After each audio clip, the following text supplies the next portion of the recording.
Thank you for tuning in to the Life of KG podcast. We are all about helping you guys in the beauty industry. Whether you're starting out in this industry or been in the business for years, we want to motivate you, educate you, and support you to grow. Enjoy the show.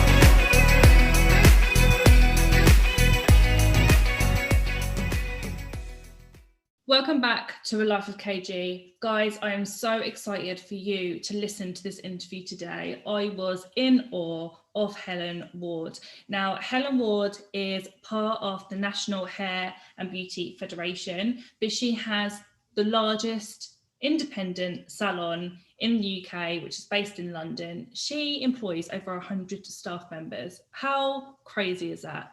And I really wanted to get to know Hellen more, to find out more about her, see her views on certain things, and it was just so interesting. Honestly, I just could have easily have gone another hour or two or three. So without further ado, here she is. Hellen, thank you so much for coming on the show today.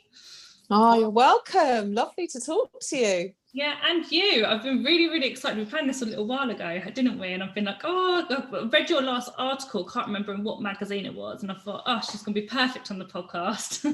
Oh, yes, my professional beauty monthly rant. I've been doing that for 12 years now, would you believe? Actually, I've still got something to say every month.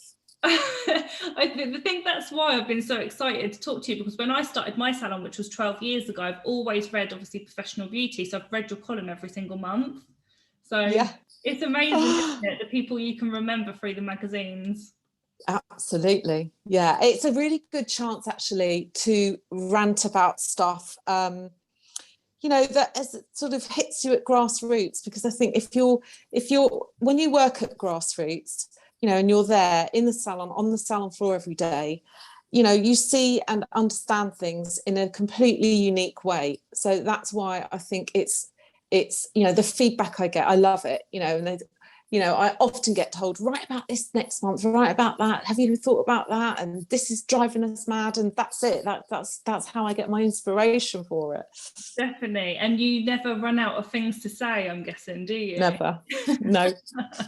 I love that. So for obviously those that are listening that maybe haven't read your columns and articles, can you just give us an introduction? Yes. So my real name is Dame Doom. No, that's not true. You had me there. What everybody calls me. So Hellen Ward, I've been in the industry since I was, oh my God, I'm 16, I'm 54 now. So there you go. Long time. My mum was a hairdresser. So I've sort of been at it grassroots, shampooing hair, sweeping her floor when I was like 10, 11 years old. I now run one of the largest hair and beauty salons in the UK, Richard Ward Hair and Metro Spa, which is in Sloane Square in Chelsea. We have 100 staff. Wow.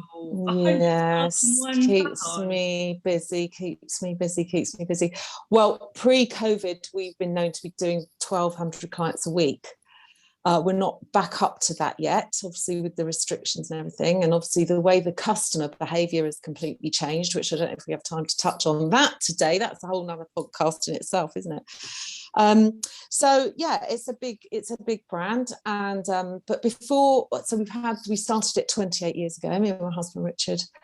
Before that, I was working for a chain that was had hair and beauty in all the department stores. So I worked all over the UK, and I really did sort of learn probably the maths side of things, you know, how to deal with staff, a lot about HR, a lot about PR, that type of thing, before I started my own company. Wow, that's incredible. 100 staff, oh my God. I know. Why do you think I'm so grey, Katie? Honestly, I do not, even just thinking about that, I'm like, whoa, I think we've got 20-something staff altogether, and that's been plenty enough for me. Plenty enough. Honestly, why do you think I stopped at 2 children? Because I've got 100 other children. Definitely. You do feel so sort of maternal about them all, and you know, you're a team, aren't you? And we work together, we spend so much time together. And a lot of our staff have been with us, you know, 25 years, 20 years, 28 years.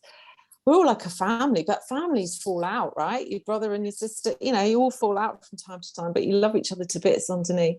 Yeah, that's a really, really good way of looking at it, actually, definitely. So what made you go to opening your salon? What was your background to hair and beauty? Well, yeah, I mean, I sort of I was sort of really bright at school, but really rubbish at exams. I was one of those people, my son's exactly the same, that are bright in all the wrong ways, you know. Like got ungraded in maths, but can tell you what 20% is off a pair of shoes, like that. So it wasn't really for me, and also my parents were and financially things were really difficult for me. So I had to leave school. I didn't stay on to the sixth form, didn't do uni, didn't have any of that.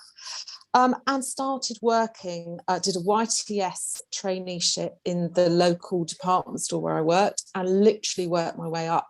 So I was running that salon after 3 years because I was a good hairdresser in terms of I had a brilliant clientele, but I was a rubbish hairdresser because I wasn't interested in the artistic side of things. Beauty appealed to me a lot. So I sort of learned, I learned so much from that experience, but I realised that I wasn't, you know, I shouldn't really be on the shop floor. I had the gift of the gab. That's how I got my customers back, not through any potential skill or anything like that. So I worked my way up and just really, really learned the business inside out. And I just think there's no substitute for that.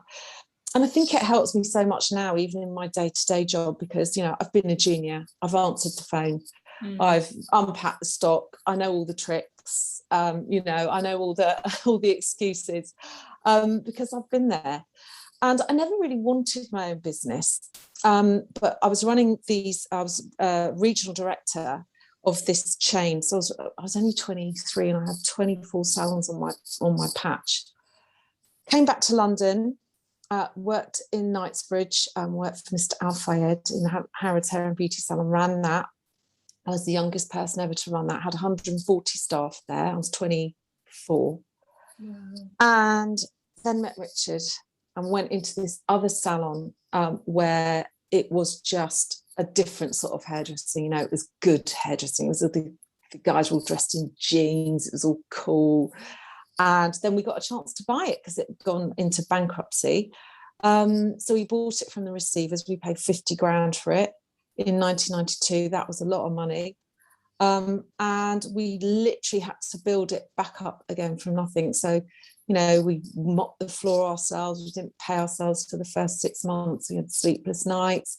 But I knew that if I could apply all the financial stuff that I'd learned, what the right percentages were and all of that, if I could just get through that first 3 or 4 months, once those things had all kicked in, I knew we could make it work. And we turned it around, and very slowly, I think we moved into profit after about 4 years.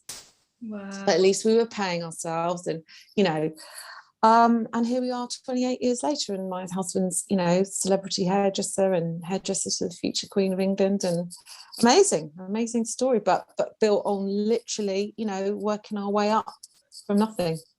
Yeah, I love that. Literally from nothing. And you said before that you never wanted a business. No, you know, I really didn't, because I had this lovely company car and I'd go from my salons to salons. I had a mobile phone, so the size of a bloody brick back in the day.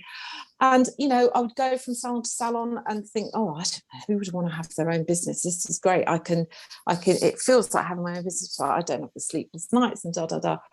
And when I met Richard, he was absolutely determined that we should do something. He's very ambitious. And then we had the chance to buy this bankrupt salon, and it just seemed crazy not to take the chance. And I actually think when you're, you know, if we'd have maybe been 10 years on and had a mortgage or owned a house or something at that stage, we probably wouldn't have done it. But when you're young like that, you've got nothing to lose, really. And we just thought, we've got nothing to lose, really, apart from my dad lent me the money, so I'd have lost my dad's money. But Richard had his half of the money saved up because he was going to buy a flat with it. So we had nothing to lose and everything to gain. And we just knew we could do something, you know, his skill together with my brains and the stuff I'd learned. I don't saying I've got brains, but the brains of what I'd learned. We knew that we could do something quite successful. And now we're, well, the second largest independent hair and beauty salon in the country. Wow, that's incredible. So from actually the largest, because we do beauty, and Daniel Galvin's larger than us, but they don't do beauty, so there you go, we are the largest. We always have this argument. So from not wanting to open a business to then opening the largest beauty salon, a hair and beauty salon, to then having many more companies after that, because you've also got Chelsea London and Tangle Angel, is that right? That's absolutely right. So I think we wanted to diversify, and because we didn't want to franchise and open more salons, partly because I'd spent my whole life like running up and down the M6 or the M40 or whatever it was. You know, you just get one salon right, and then you get a phone call and have to go back. So I loved being in one big space where I could implement a change and then make sure it was all done and dusted in one go.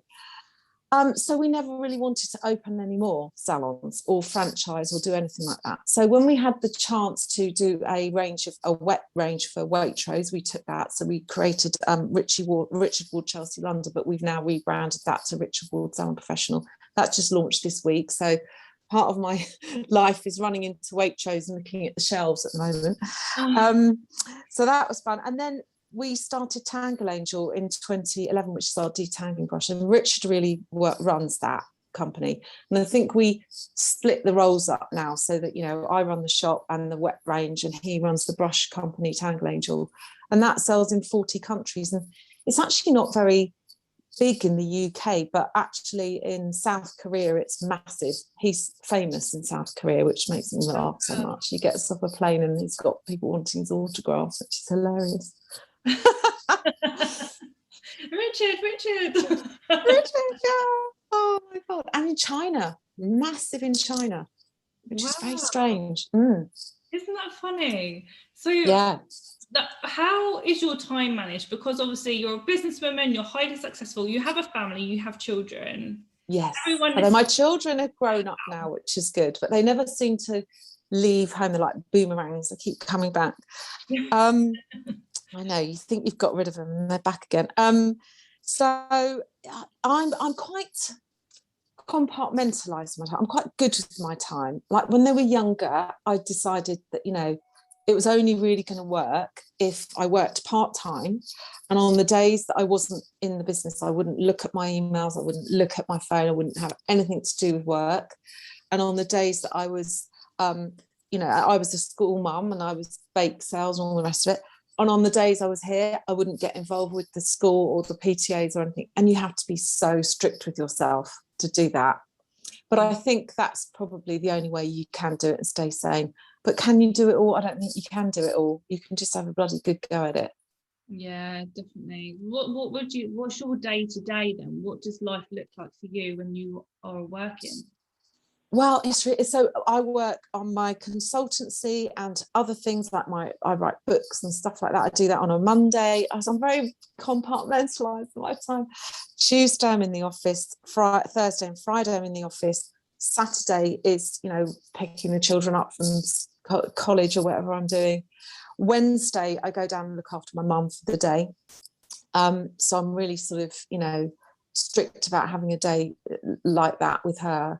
And I think probably post-COVID, I'm a lot slower to get going in the mornings. I've decided, you know, I want to do my yoga, and that takes half an hour, and I want to do my, you know, walk to work, because I like my walk to work from where I live. It's like 40-minute walk, and I can, you know, listen to some music and get into, you know, have some time to think. Yeah. So I think I work in a different way probably post-COVID, and I'm very strict about that. You know, people say, oh, I'll come see you for a breakfast meeting, and I go, no, don't do breakfast meetings, in the office from 11, that's it. You know, and I've become quite strict about that. Is your office in the salon, or do you have it separate? Yes, in the salon, because for me, I want to be here. I want to be where all the banter is and where the action is, and I can see what's going on at the window, and I'm earwigging their conversations, and I'm checking that they're doing this and checking that they're doing that. So I could never work from home, and I would be rubbish working from home. I mean, I'm a Gemini. I'm too all over the place. I'd go and do the laundry and then forget that I was supposed to be at work, you know. I'd be hopeless. I'm really good at working from home. As you can see, I'm at home now. Are you? I'm really good. I've stepped out of my salon and don't do treatment or anything anymore, but I can not then be there, because then I'm just like, oh, I just want to take over. I just want to get back involved again. So I'm best just to be out and let them get on. But I don't have staff, so maybe that's why. Well, I bet you my team would love it if I was doing that as well, and I wasn't here. But you know, the thing is, I think the salon floor, I think in beauty it's probably different. In hair, because the treatment rooms are shut and the doors are shut, aren't they?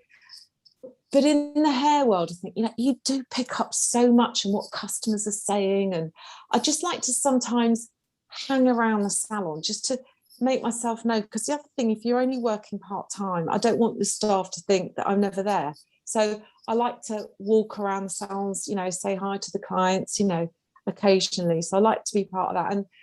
And also we have a fully licensed bar in the salon, so that's very handy for like watching football and everything. And you know, that's our chance to all get together.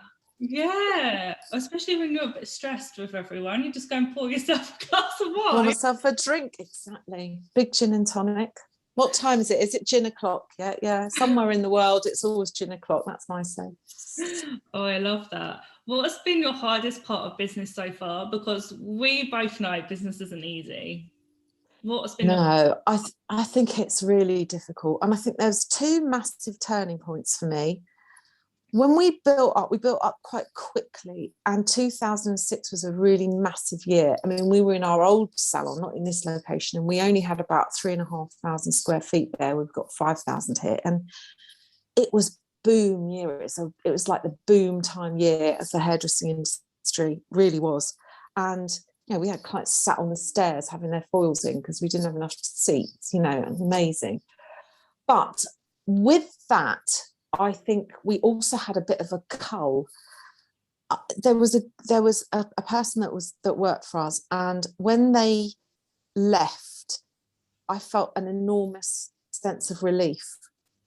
And I realised that person had been making me feel very uncomfortable in my own salon for a long time. And I'd normalised that red flag, because red flags are only aren't red flags anymore when you normalise them. And so that person left, and I realised there was 3 or 4 others that were really disruptive. And I realised then it's better to have a smaller, cohesive team with the right mindset than chase the cash and think, well, that person's busy, so I've got to tolerate them. And then you tolerate behaviour that you don't want to tolerate, and it makes you miserable. And then it gets to the stage where you feel uncomfortable walking through your own salon.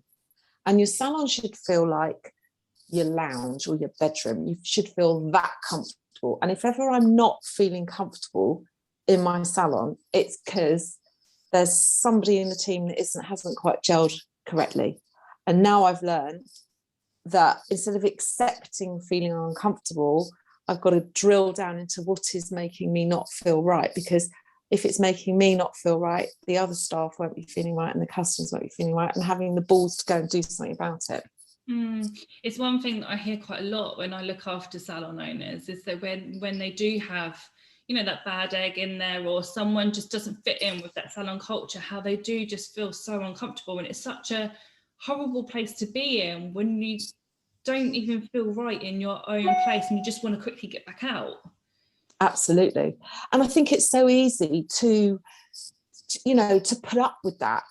Well, you shouldn't put up with that. You shouldn't feel, you spend a third of your life at work and you don't want to ever feel uncomfortable.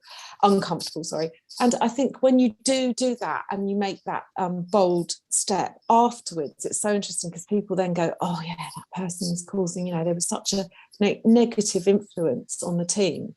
And you go, well, why didn't anyone bloody tell me sooner? But actually, you really know in your heart anyway. So that was a bit of a turning point for me. And I realised I'd rather have 10 staff that want to be here than 110 staff that don't. Yeah. Would you say managing teams and staff is one of the hardest things when it comes to the business?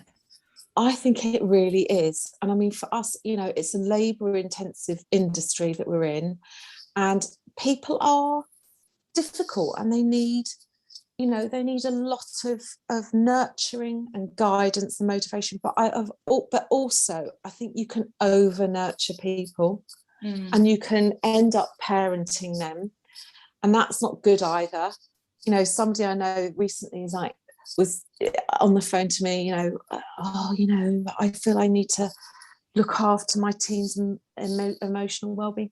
Well, you do, but you have to make sure that the foundation of the business is employer-employee, and you're there, them to make money, you to make money. That has to be the basis of everything. Yeah. Alongside of that, nurture, encourage, motivate, but don't parent them, because actually they don't want that either. They want consistency, they want targets, they want goals, they want motivation. They don't want parenting. And I think sometimes we can over nurture to the point where we actually take away them being proactive, because, you know, people need to feel that they have got to be proactive as well, and they want to get there on their own terms. So you know, you have to get that balance right, don't you? Definitely. A question for you actually on this subject. I guess since coming back from COVID, I know a lot of salon owners, especially hair, have been finding it really difficult to recruit, and everyone's wanting to obviously go self-employed, go on their own, rent chairs or whatever they want to do. So salon owners find it really, really hard to do this recruitment process and actually find people that want to work now. Have you found any of that? What's your kind of views on that? I think we have to be very careful, because our industry is in real danger of changing beyond all recognition forevermore, unless we really make it beneficial to be an employer again. You know, I think we need to stop talking about the benefits of being self-employed, because there are a lot of downsides to being self-employed, like no maternity pay, no paid vacation, no job security, can't get a mortgage, etc., until you've got obviously the right years of accounts. I think, you know, you'll know that I've done my SOS campaign, and I've been part of that, co-founding that, for the movement to get VAT reduced for the VAT paying salons, because unless we get that, we can't be 25% down as a sector and still be paying 20% VAT and still have the expense of employing huge swathes of teams. I mean, we are so labour intensive as a cost. It's obviously such a cost for us. So recruitment, I think we need to start as an industry, instead of focusing on what's good about being self-employed. Let's look at what the strengths are to being an employee. I wrote this column about 3 months before COVID hit, and said, you know, we talk about self-employed, let's talk about how brilliant it is to be an employee, to have that job protection, to be secure, to get paid, you know, to know that we can have time off work, to know that we can have our kids and take time out, and we still get paid for it. All of those are perks that you wouldn't get if you're self-employed. So I do understand, but I think we need to start talking about how good it is and what we have as a career and how fruitful it can be to be employed. I do think as well, we need to make sure we pay our people well enough. Because if we pay people the right percentage rates, I mean, I have pay structure where, you know, the more they work up through the ranks of my price tier, the more they earn. So I think if you do that, what's the incentive to go self-employed? It's just a risk. So we need to really reframe it. I think how we sell it to ourselves as well. I'm so passionate about this subject. That's why I just chucked it on you quickly. Yeah, no, chuck it at me. Same. I am too. So you know, and it's you know, it's such a fantastic career. I mean, where else would someone like me, who didn't do very well at school, create, you know, become self-made, create an industry, create a career where I employ hundreds and hundreds of staff, plus all the people that I've trained that aren't with me anymore. I do think actually when you're training people, I was talking to someone the other day, we should get like I'm a big football fan, we should get an actual transfer fee. You know, like if Chelsea sells a player to Man United. You get a transfer fee. Great idea. We should have a transfer fee. Okay, why not? That is a great idea. I'm with you on that, Helen. Yeah, self-employment and employment, completely different subject, and a whole new podcast in itself for sure. But got to be done, Katie. Got to be your next one. Definitely. So obviously you're a beauty ambassador for the National Hair and Beauty Federation. Yeah. Which I think a lot of people will most probably recognise you from. You must hear problems all of the time through being part of that, do you? Or well, I actually probably hear more. Yes, I do. But also, I think because our industry, as you know, is unregulated, which is a massive issue, and I wish we were regulated correctly. The NHBF is the closest thing we have, and so I'm really proud, and I think they're brilliant. I've got my ear to the ground a lot now because I'm on the government advisory thing called BEIS, which is the Business, Enterprise, Industry and Strategy. So now we have our own sector as personal care. We have a BEIS team that, you know, ask us what's going on. And obviously we're feeding back all the time about the self-employment issue and what we've got to do to stop it. And so, yeah, I think that being part of that is a really valuable thing. I think they're regretting asking me, if I'm going to be honest. I am known to be quite vocal. And of course, but it's very important that someone is on that who is actually a practitioner, who's got a business, who's trying to make a business work, because it's all very well having all the brilliant people like Leslie from Babtat who brings so much to the table, but there also has to be someone sitting there who's got the salon keys in their hand going, well, hold on a minute, you know, this is what's happening at grassroots. And obviously they're there, all those different like NHBF are on there as well, and they're representing their everyone that, you know, is signed up with them, but I think I'm sitting there as a salon owner, like, this is what's happening out in the real world, guys. This is what's happening. This is what clients are saying. This is the feedback. And I think particularly at the moment, because the customer behaviour looks like it has massively changed, and that was always my concern after, you know, the last lockdown, and we don't know how that's ever going to change back again. We don't know if people are going to carry on having their hair done in the garden, you know.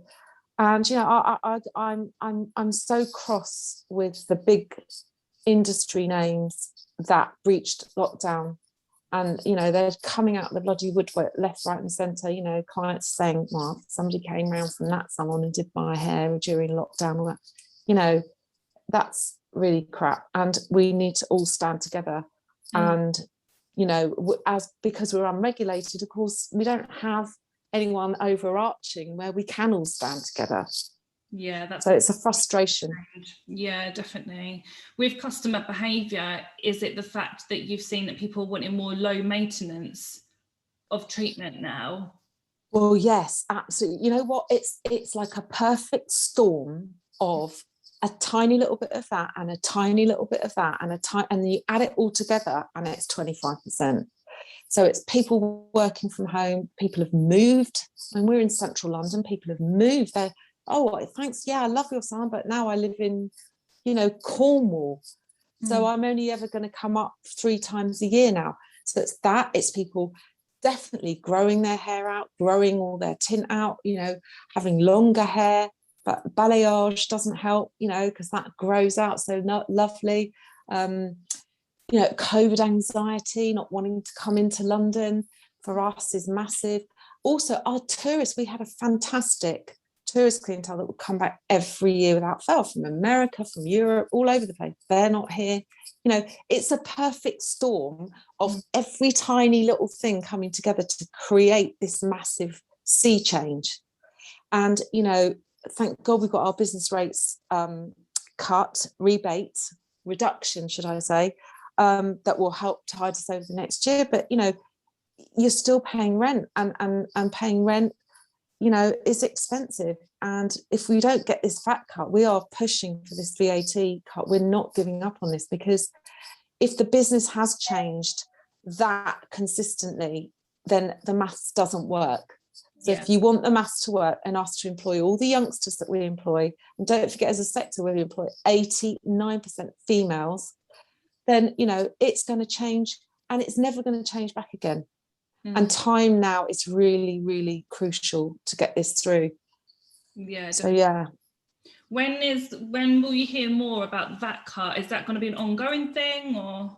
Well, we are on our own with this as SOS, which is Save Our Salons, if you want to join us. So we've got 3,000 followers, 3,500 followers on Instagram, to basically highlight this to the government, to say, you know, don't class us in with retail. We are not retail. We should not be paying the same VAT. VAT is value added tax. You know, you add it on to every part. So you buy the leather, you sell it to the person to make the shoes, you add VAT. The person makes the shoes, they sell it to the shop, you add VAT. The shop sells the shoes, sells it to the customer, you add VAT. What are we adding VAT? How can we recoup any of the costs that we have? Because we're selling time. We're not selling anything else. And yes, there are lots of other things that sell time, but not all of them need a shop. So we can't do what we do online. We can't cut hair online, can we? We can't wax legs online. So we need to be treated in a different way. And in Ireland, they have the split rate, which is what we're campaigning for. So they're paying 9% on services and 23% on any goods they sell. That's right. They can't recoup anything from a haircut. A tiny little bit of shampoo used at the backwash, a bit of hairspray, what else? Yeah. So we're not going to give up. We're on our own with it now, but we're not going to give up. We are absolutely not going to give up. We are, watch this space. We're starting to really ramp it up now. We know exactly what we have to do now, which we didn't before, and we will get it. We will be asking anyone who's believes and supports our cause to join us and help us with it, and we'll be telling them what they need to do very shortly. Oh, well, everything crossed. I'm 110% back in that, Salon. Thank you. So obviously you've got the most profitable independent salon. What would be your 3 tips for salon owners to get to the point where you have over these years? Wow, 3 big tips. I think really be very sure about what you want to do. You know, it's very easy to be splurge gun and just think, I don't know what to do, so they're doing that, okay, I'll do that then, I'll do this, I'll do that, I'll do this, and not be sniper. But only sniper gets the results. And I think that takes a while to have the confidence to go, I don't care what that salon's doing, because that's not who my target customer is. My target customer is this, and this is what they want. And so really defining that is critical. And you can, as much as you can define it on the back of a beer mat before you start, ultimately that's going to shape and form, and your brand is going to take shape and form as you go, as you trade, as you recruit, as you get your team. And then I think it's not being frightened to tell people, your staff, what good looks like. You know, so many people have in their head the frustrations of walking around the salon floor thinking, oh my God, can't they see that light bulb is out? Or can't they see that those flowers need thrown away? Or can't they see that towel's ripped and should go in the bin? Well, we need to be really clear that we're telling our team all the time, this is what good looks like, this is what I want from you. And not to be frightened to pull people up on that, because our staff are our brand. What they do day to day with the client is our brand. That's all it is. And I think it's all very well to have goals, but I think allow your thinking to chop and change. You know, you've got to be adaptable. You know, this pandemic has taught me that if I didn't have fluid thinking, really fluid thinking of, yeah, that's where I want to go, but the way I might go there will take some twists and turns, then, you know, sometimes you can be very, very set in stone of your end goal, but not willing to pick up the little bits on the way that's going to shape you and take you on the right path. So that fluid thinking now has never been more important. You know, what do your clients want? Why aren't they coming back? We rang around to loads of clients the other day and said, why haven't we seen you? And that's how we put together where we're 25% down on last year. And it's okay to be 25% down, but you've got to cut your cloth. You've got to make sure you're doing everything you can. And you've got to hear what your clients want from you. You know, if they tell you, I like that brand, I want that experience, do it, get it in. You don't need to spend, you know, fortunes on trying to research what they want. Just ask them. Yeah, definitely. Asking's key, isn't it? Definitely. Absolutely. Oh, Helen, thank you so much for coming on. Where can people connect with you? Through my website, which is www.hellenward.com, Helen with 2 L's, because I am hell to deal with, as you know. And also SOS, Save Our Salons, which is on Instagram. And I'm on Instagram with Helen Ward Limited, I think. Perfect. I could literally talk to you all day. I'm so fascinated. Oh, same. We'll love to do it again. Yeah, definitely. You know, when you meet people that are so successful, been in the industry longer than you, and you just be like, I just want to know. I want to pick brains. I want to know, how did you get there? Where did you get to that point? I find it so fascinating talking to people. It's just, yeah. Well, thank you for doing the job you do, because you connect us all together, and that's really important. Thank you very much. Thank you. Well, thanks for coming on the show. Really, really appreciate it. Lovely to talk to you. See you soon.